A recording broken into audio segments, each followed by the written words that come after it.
Bonjour les amis, alors je suis aujourd'hui à Sisaket, au temple du très vénérable Longpo-Sen. C'est le Wat Banongjik. Ça a été assez héroïque pour trouver ce temple qui est vraiment dans la campagne. Et mon GPS le connaissait, mais en fait je m'aperçois que l'endroit où j'étais logé était à 10 km du temple et que mon GPS m'en a fait faire 60. Je sais pas pourquoi. Il peut plus être très à jour, je pense. Donc voilà, je vais vous faire le tour du temple. Il n'y a pas énormément de choses à voir. C'est un petit temple de campagne.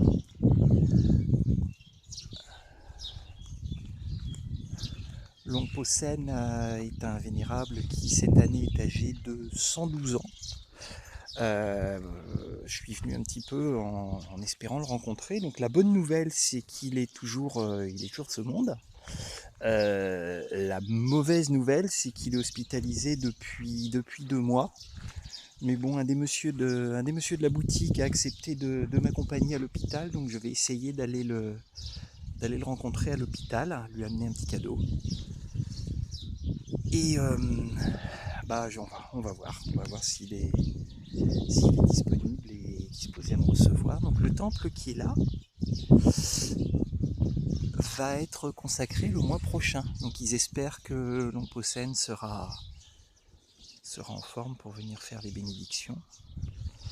Sinon vous voyez, il y a relativement peu de bâtiments, même très peu en fait.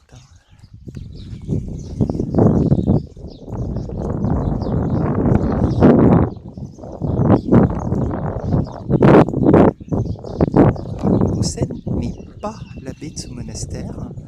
L'abbé du monastère est, si j'ai bien compris, son petit-neveu.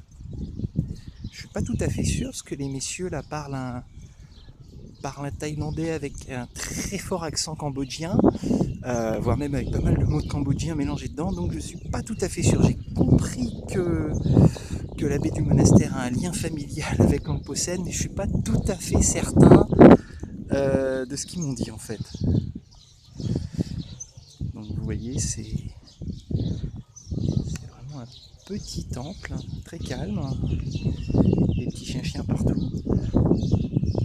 Ici nous avons la boutique. Je vais vous montrer quand même.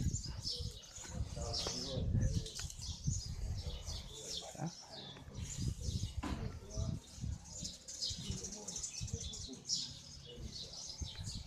Et la boutique, ça se limite à 2 petites vitrines. Je vais vous montrer là-bas derrière. Quelques petites maisons où vivent les moines et puis c'est tout.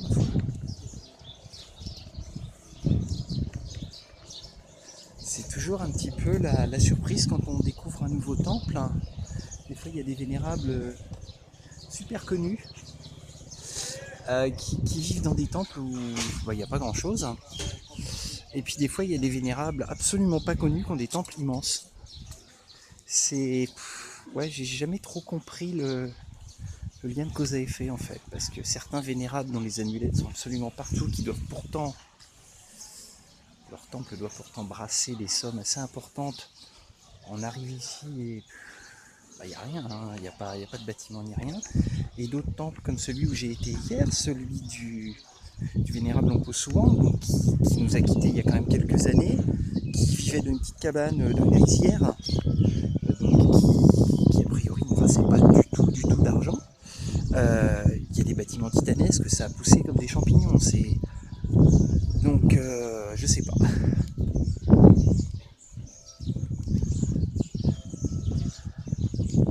C'est très simple. On a juste les toilettes. Et les petites maisons où vivent les quelques moines qui vivent ici. Ils sont pas très nombreux. Et puis voilà. Donc sur ce, je vais arrêter cette vidéo et j'espère pas être trop ennuyeux avec mes commentaires. Allez, à la prochaine!